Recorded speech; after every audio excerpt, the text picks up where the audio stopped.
I'm Miss Ellie, and our theme for the summer reading program this year is Reading Colors Your World. So what I have here is a selection of books to share with you that you might want to share with your children. The first one is called The Dayglow Brothers. It's a true story of Bob and Joe Switzer's bright ideas and brand new colors. So they invented neon colors. They were brothers. One wanted to be a doctor, the other one wanted to be a magician.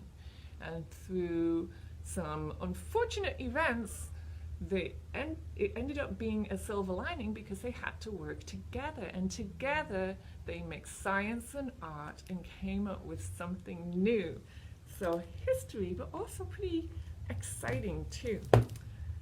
There was an old man who painted the sky. This is a book you can sing. It is beautifully illustrated. It belongs in the nonfiction section because this is a true story about how a 9-year-old girl went for a walk with her dad to a cave on their land.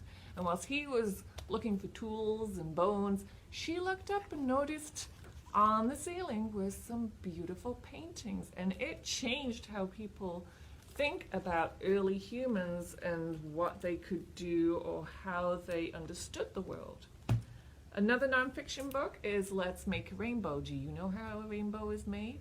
If you want to find out, we have books that explain it very clearly. This is Dr. Chris, and he has a red kangaroo that asks a lot of questions, and that's how they figure out how rainbows are made. One of my favorite books and authors is Eric Carle. This is Hello Red Fox, but as you can see from the cover, it is not a red fox, but it can be. It's like doing a magic trick. Now we do have optical illusion books here, and this is one that has a story that goes with it. So what you have to do is look at the fox for 10 long seconds, and then you look at the dot on the blank page for just 3 seconds, and then the complementary color starts to show up. It's very subtle, and it's very tricky, and it's very cool. Finally, I have The Dot, another great author, great book. It's by Peter Reynolds, and this story is all about having a go. If you feel like you cannot do it, then you will relate to Vishti, the kid in this story who does a dot just out of anger, but the teacher puts it on the wall, gets him to sign his name, and then he goes on to be a great artist, and other kids look and go, wow, those dots are so great. And Vashti goes on to encourage other children to be artists too. So of course we have lots of how to draw, how to paint books.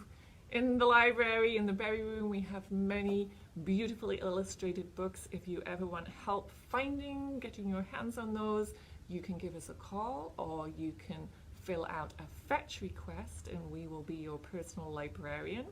And we do have browsing appointments too on Fridays. Sign your kids up for the summer reading program and join in with the reading and all the fun stuff we have with that. And reading will color your world too.